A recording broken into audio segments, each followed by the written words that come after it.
Buenos días, muchachos. La clase de hoy pues terminaremos de ver el último protozoario que no pertenece al grupo de apicomplexa. Sí, terminaremos de ver los protozoarios móviles que hemos estado abordando a lo largo del curso. La clase de hoy pues nos toca ver Balantidium coli. Ya habíamos visto protozoarios que pertenecían al grupo de Mastigófora, es decir, aquellos que se mueven mediante flagelos. Habíamos visto también a los del grupo de Sarcodina, que son los que se mueven mediante pseudópodos, y ahora nos toca ver protozoarios del grupo de Ciliófora, es decir, aquellos que se van a mover mediante unas estructuras similares a unas pestañas que se conocen como cilios. En este caso, el único organismo ciliado que vamos a abordar es Balantidium coli, ¿sí? Bueno, los ciliados son los protozoarios pertenecientes al grupo o a la clase Ciliófora.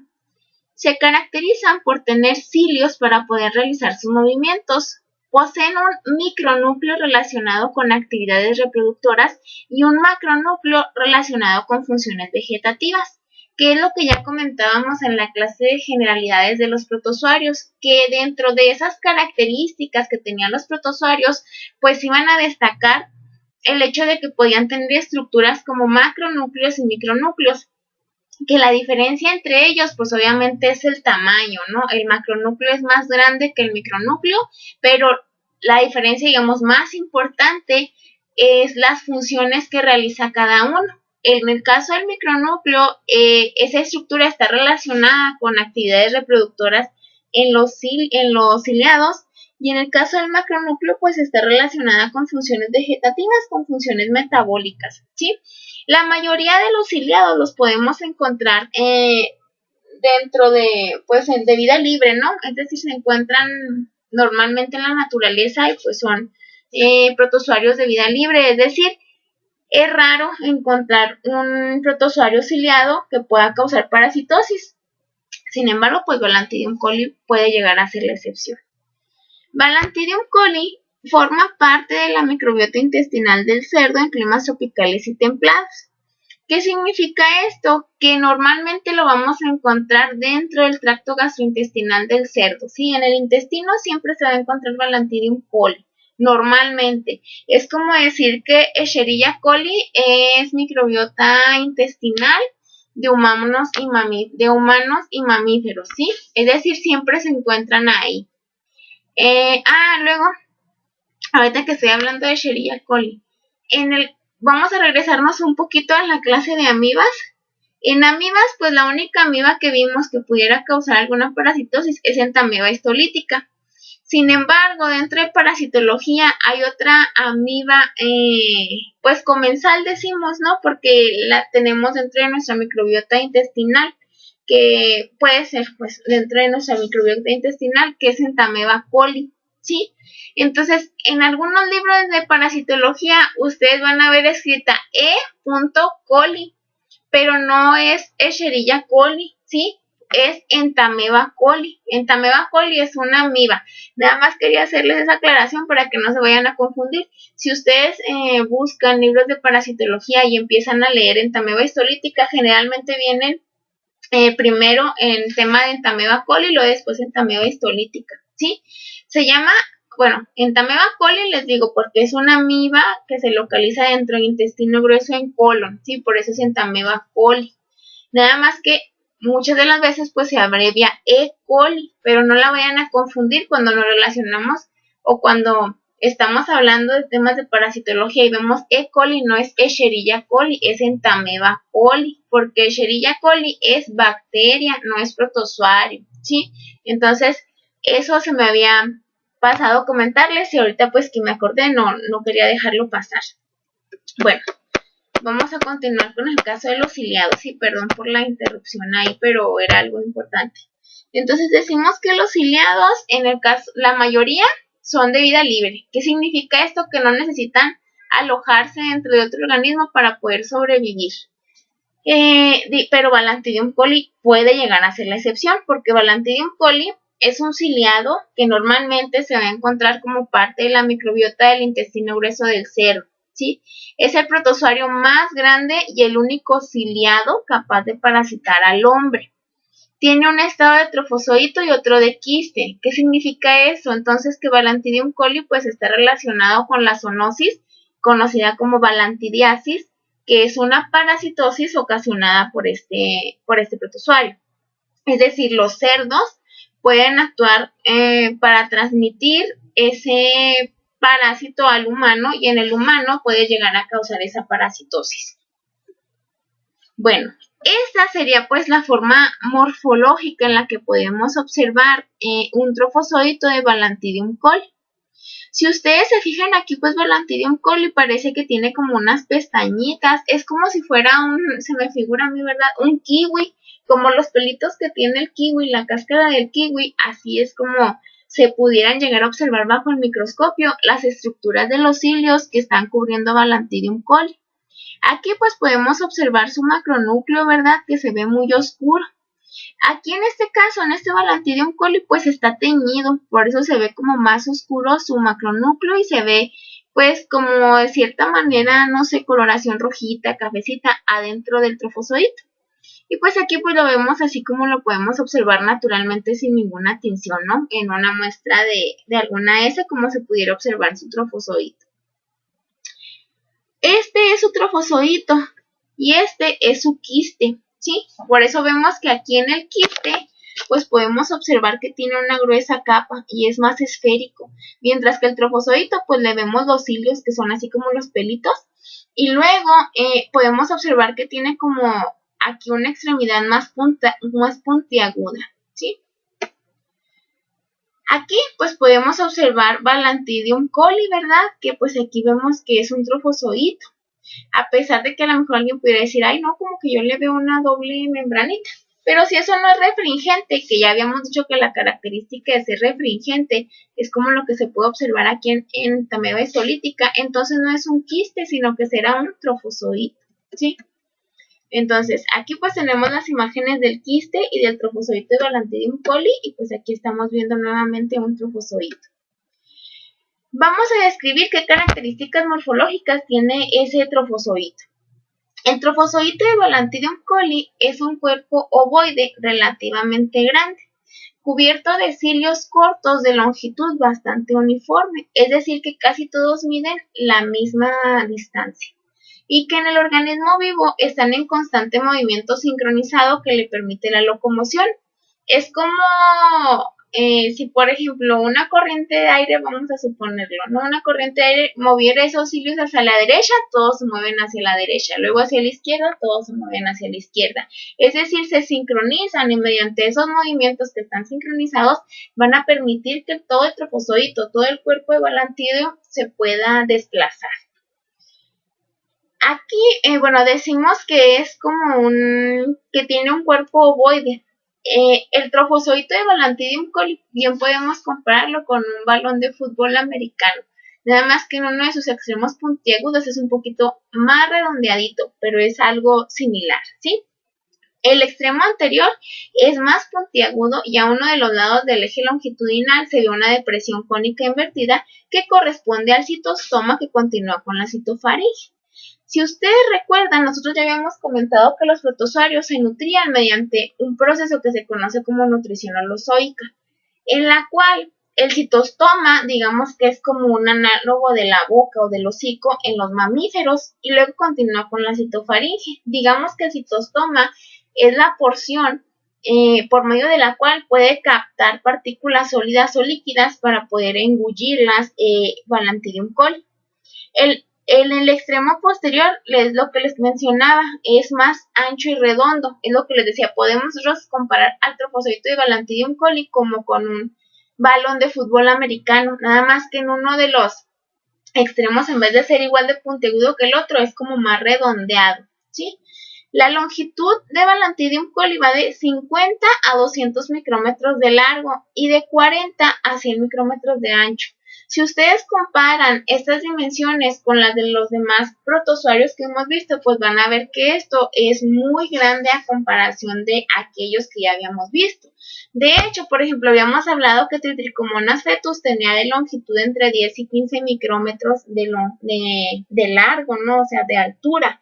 Y en ese caso, fíjense bien, estamos diciendo que Balantidium coli puede medir de 50 a 200 micrómetros, ¿sí?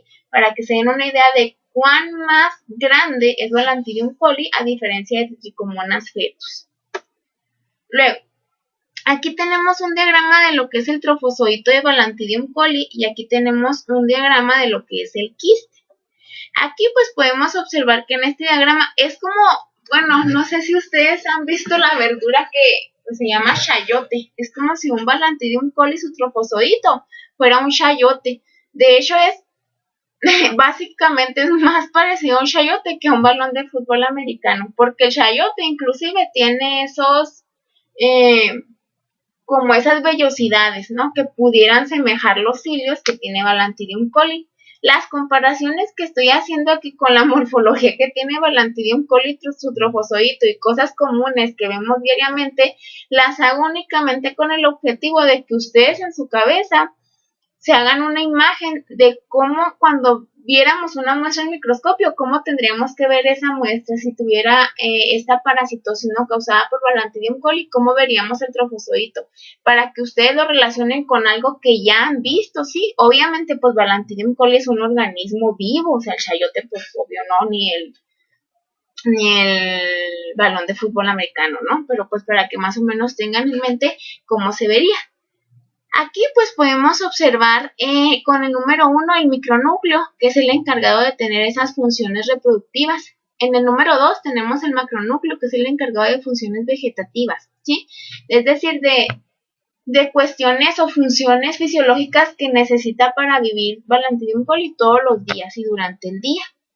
Luego vemos que también puede tener vacuolas contráctiles, vacuolas alimenticias, pues vacuolas contráctiles como la 5, ¿verdad? Como la 3. Y luego vemos que tiene el citopigio o también conocido como ano. En el 7 tenemos el citostoma o la boca. El 8, pues esas, como esos cilios, ¿verdad? Esas pestañitas, pues es lo que conocemos como cilios. Cuando estos, por ejemplo, todos se van hacia la derecha o hacia la izquierda, se mueven juntos y de esa manera permiten que se desplace ese Balantidium coli. Y en el número 9, pues tenemos esas estrías longitudinales, ¿sí?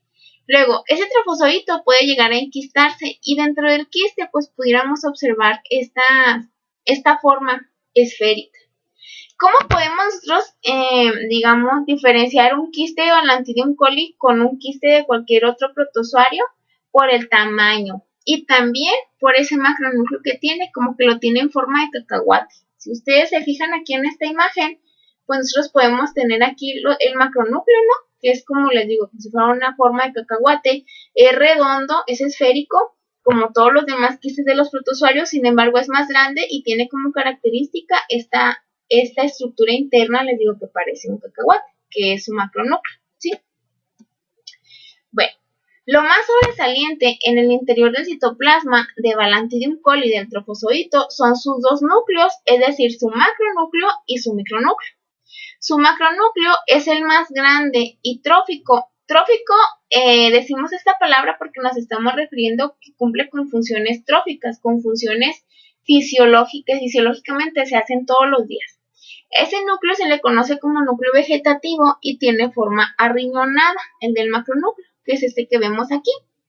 Y dentro, bueno, digamos que dentro del huequito que se forma en esa forma riñonada, pues adelante de él, en la parte anterior, pues vamos a tener el micronúcleo, ¿verdad?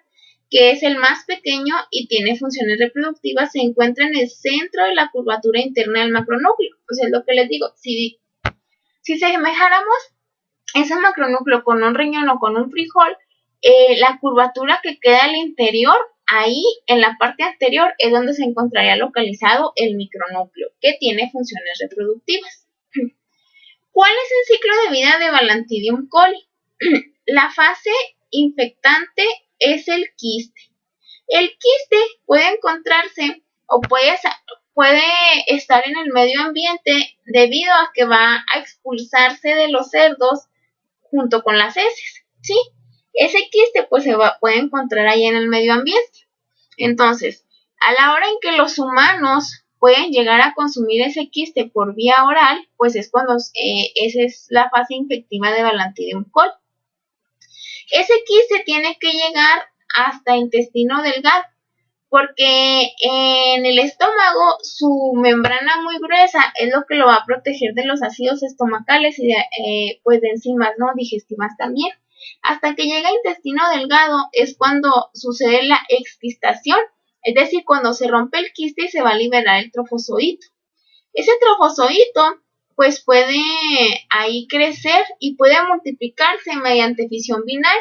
La fisión binaria que sucede aquí en el caso de Balantidium coli se conoce como fisión binaria longitudinal, es decir, se empiezan a separar como a lo largo de ese Balantidium coli y luego pues van a colonizar todo lo que es el lumen del intestino grueso, lo que es la mucosidad del colon, ¿sí? Este trofozoito puede llegar a enquistarse otra vez y puede salir por medio de las heces. En las heces podemos encontrar tanto la fase quística como la fase de trofozoito de Balantidium coli, que sería la fase diagnóstica. También, por ejemplo, en el caso de los cerdos, pues si hay cerdos que van a estar consumiendo de las mismas heces que se están defecando, ¿no? Ya sea por ese mismo cerdo o por otros cerdos, pues van a ir aumentando la cantidad de Balantidium coli que tienen en su microbiota intestinal y pueden, digamos, autoinfectarse. Aunque en el caso de los cerdos, Balantidium coli es parte de la microbiota normal, o sea, no le van a causar parasitosis al cerdo, pero sí parasitosis en los humanos. Aquí vemos el diagrama del ciclo de vida de Balantidium coli, ¿verdad? Son otros diagramas.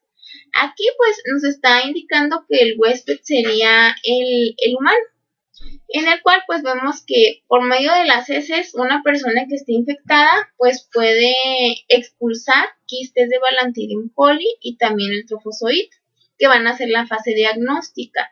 La fase infectiva pues es el quiste de Balantidium coli. Aquí pues también es importante mencionar que no únicamente a través del consumo, bueno, como que no necesitamos decir que la balantidiasis solamente le va a dar o solamente se van a infectar a aquellas personas que trabajen en granjas porcícolas, sino que si no hay un buen manejo de las excretas de los cerdos, esas excretas pues pueden llegar, por ejemplo, a la mejora para el riego de cultivos y entonces la cosecha de esos cultivos, esas frutas, pues también van a estar contaminadas, ¿verdad? Con heces de esos cerdos que pueden contener quistes de Balantidium coli. Entonces, los humanos a la hora de consumir esos alimentos o de consumir agua que esté contaminada y que contengan esos quistes de Balantidium coli, pues se van a infectar, van a ingerirlos por medio de vía oral y entonces el trofozoito se va a salir del quiste en el intestino delgado. Y ahí pues les digo, va a salir del quiste, va a multiplicarse por medio de fisión binaria longitudinal, se puede llegar a enquistar otra vez y pues puede volver a salir al medio ambiente. Aquí pues es lo mismo que se está representando, ¿no? Es básicamente lo mismo que en este diagrama.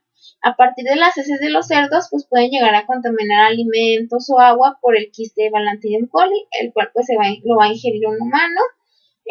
Balantidium coli pues puede llegar a salir del quiste o a realizar el esquistamiento del trofozoito en la porción del intestino delgado. Ese trofozoito va a llegar a colonizar la parte del colon, ¿sí? La mucosidad del colon, la parte interna de la mucosa. Y entonces ahí puede empezar a dividirse, puede empezar a fusionarse y a colonizar. Y cuando salen las heces, pues mediante las heces también se van a liberar esos quistes de trofozoitos, de Balantidium coli o también los trofozoitos. Es importante mencionar que también los monos los monos pueden llegar a infectarse con Balantidium coli por el consumo del quiste. Aquí pues les digo, es básicamente el mismo diagrama, el mismo ciclo de vida, nada más que pues con diferentes dibujos. Me gusta ponerles varios diagramas pues por si en uno no se ve algo tan claro, en el otro sí se puede observar y entonces se pueden llegar a completar un mejor diagrama en la mente de cada quien si combinamos varias de las imágenes que encontramos en las diversas en los diversos pues fuentes de información, ¿no? Aquí les digo, pues estamos viendo que el quiste es la fase infecciosa cuando se ingiere vía oral, que pues a partir del quiste vamos a obtener un trofozoito. Ese trofozoito puede invadir la pared del colon y multiplicarse, o puede permanecer a la luz del colon y ahí mismo multiplicarse, y puede salir a través de las heces en forma de trofozoito, o puede salir en forma de quiste, y tanto el quiste como el trofozoito son fase diagnóstica pues para poder identificar una parasitosis ocasionada por este protozoario. Eso mismo pues es lo que se puede observar en esta imagen de aquí. Bueno, Balantidium coli se caracteriza porque se va a reproducir por fisión binaria transversal y forma quistes de hasta 60 micrómetros de diámetro, ¿sí? Los quistes, si ustedes lo comparan con quistes de otros protozoarios, pues vamos a ver que son muy grandes. Y aquí, no recuerdo si ahorita en la diapositiva anterior yo les dije que era fisión binaria longitudinal. El término correcto es fisión binaria transversal. Sí, Balantidium coli se caracteriza por eso. Es decir, transversal, digamos que es de manera horizontal, y longitudinal es de manera vertical. Entonces, en el caso de Balantidium coli se va a reproducir por fisión binaria transversal, es decir, de manera horizontal. Es inofensivo para el cerdo, pero en el humano puede ocasionar enfermedad como úlceras en el intestino grueso, que se manifiestan clínicamente en forma de diarrea y ocasionalmente como disentería. Disentería es una palabra que ya habíamos mencionado con la mebiasis, ¿verdad? Decíamos que entamoeba histolítica podía generar disentería mebiana. ¿Qué es disentería? Disentería es diarrea con dolor abdominal, espasmos, presencia de sangre y moco en las heces. Espasmos son como contracciones que tienen en el intestino y pues ocasionan dolor, ¿sí? Entonces, en los cerdos, les digo, Balantidium coli va a ser inofensivo porque es parte de su microbiota intestinal, es decir, es parte de los microorganismos que viven normalmente dentro del cerdo. Sin embargo, si se llegaran a infectar en los humanos sí es posible desarrollar una infección o una parasitosis. Dependiendo de la gravedad, digamos, de la infección, pues se puede desarrollar cuadros clínicos en forma de diarrea, y pues es lo que les estamos mencionando ahora, también en forma de disentería, que es, digamos, una diarrea más intensa, con dolor abdominal. Ya las heces salen acompañadas de sangre y de moco, con espasmos. A esto es lo que decimos que es una fisión binaria transversal, como se puede observar aquí que se está dividiendo Balantidium coli, ¿sí? Luego, aquí pues podemos observar ese ciclo de vida de Balantidium coli, que aquí tenemos pues el quiste. A partir de ese quiste vamos a tener un trofozoito. Ese trofozoito se va a empezar a multiplicar por fisión binaria transversal. Vemos que estos trofozoitos van a crecer conforme pues están madurando los trofozoitos. Pueden seguir como trofozoitos o bien pueden llegar a enquistarse nuevamente, ¿sí? Aquí vemos pues eso que conocemos como fisión binaria transversal, ¿verdad? Aquí estamos observando también cómo se ve un macronúcleo y cómo se ve un micronúcleo mientras se está dividiendo ese Balantidium coli, mientras se está multiplicando. Entonces, Balantidium coli se comporta como comensal, es decir, no es un patógeno, sino que es una parte de la microbiota normal, de los microorganismos que normalmente habitan el intestino grueso de los cerdos. El lumen, muchachos, es como si nosotros tuviéramos una manguera, y el lumen es lo de adentro de la manguera, es la luz de la manguera, ¿sí? Entonces, se comporta como comensal en el lumen del intestino grueso de cerdos, donde se alimenta de bacterias y de contenido intestinal. En condiciones normales, Balantidium coli no penetra la mucosa intestinal, que significa que únicamente habita la luz intestinal, ese lumen. ¿Cuándo es cuando Balantidium coli puede llegar a penetrar la mucosa intestinal? Digamos que puede ser un patógeno oportunista. Puede penetrar la mucosa, pero cuando ésta ha sido previamente dañada por otros microorganismos, como es el caso de Salmonella o algún virus. Entonces, por eso decimos que Balantidium coli se puede llegar a comportar como un invasor secundario, provocando enteritis ulcerativa y hemorrágica. Enteritis, ¿qué significa? Inflamación de los intestinos. Toda la terminología de itis va relacionada con inflamación. Todo lo que es relacionado a entérico es intestino, ¿sí? Entonces, Balantidium coli puede llegar a ocasionar una infección, pero cuando ya otro microorganismo ha estado presente y ocasionó un daño en la mucosa del intestino grueso. Entonces, pues ahí Balantidium coli aprovecha y puede nutrirse, digamos, a partir de esa penetración de esa mucosa y puede llegar a ocasionar pues un cuadro clínico algo grave. El diagnóstico de la parasitosis ocasionada por Balantidium coli se realiza mediante la identificación de los trofozoitos móviles en extensiones directas de heces diarreicas o quistes mediante el análisis por flotación a partir de heces formes, ¿sí? Es decir, yo puedo analizar una muestra de heces fresca y a partir de esa muestra de heces yo la monto sobre un portaobjetos y la veo al microscopio. Y yo ahí puedo observar los trofozoitos, de hecho puedo llegar a observarle los hilos a ese Balantidium coli, o bien puedo llegar a identificar quistes. Si yo tengo quistes esféricos y a lo mejor dudo de qué tipo de parásitos pudieran tratarse esos quistes, pero también veo los trofozoitos de Balantidium y sé que tal vez morfológicamente ese quiste se pudiera relacionar con Balantidium, entonces muy seguramente los quistes que estoy viendo son de Balantidium coli. Si yo ya veo un trofozoito ahí de Balantidium coli, pues obviamente sé que hay presencia de ese parásito en el animal del cual yo estoy procesando las heces.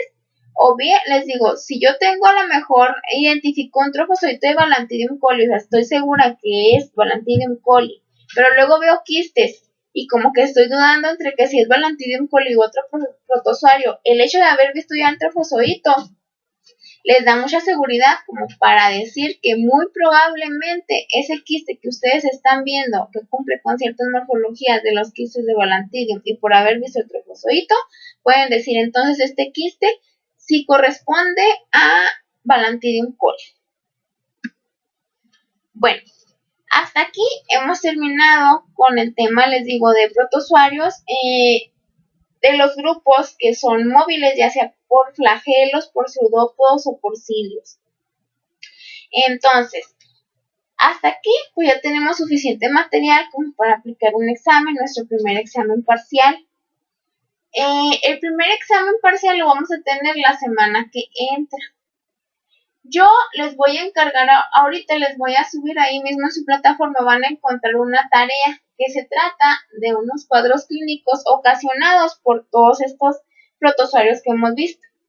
Esa tarea ustedes me la van a subir a más tardar para el miércoles de la semana que entra, es decir, tienen una semana para resolver esa tarea, va a ser de manera individual. Y lo que vamos a hacer es que el viernes de la semana que entra, la primera hora, de 8 a 9, que tenemos horas de laboratorio, vamos a revisar las respuestas correctas de la tarea de esos cuadros clínicos, ¿sí? De 8 a 9. Y de 9 a 10, ustedes van a hacer su examen mediante la plataforma.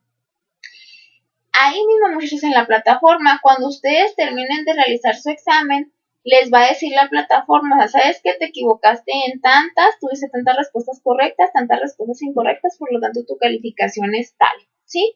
Ahí pues ya no es necesario como que me estén preguntando que si ya revisé el examen, porque ahí mismo les va a dar la calificación del examen, ¿sí?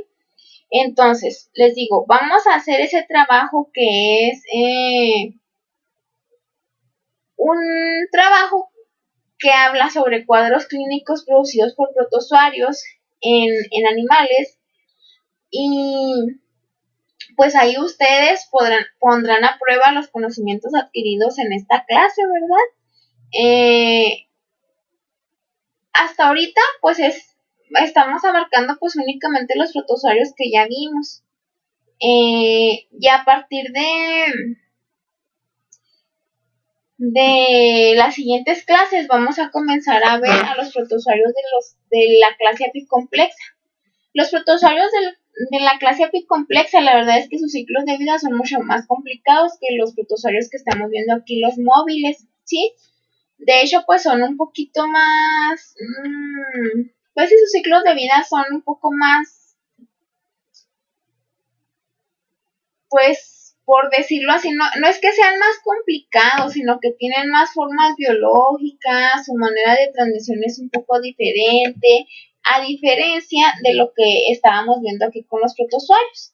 Aquí pues básicamente pues son protozoarios móviles que tienen o fase de trofozoito o fase de quiste, únicamente trofozoito en sus ciclos de vida, sus formas biológicas únicamente son esas, pero en el caso de apicomplexa, por ejemplo, con Plasmodium y con Toxoplasma, pues son diferentes las fases de vida en las cuales los podemos encontrar, sus formas biológicas, ¿sí? En el ciclo de vida tienen diferentes cambios, los cuales pues a lo mejor nos pueden revolucionar un poquito, que si hablamos de taquizoitos, de merozoitos, de pues otro tipo de terminología.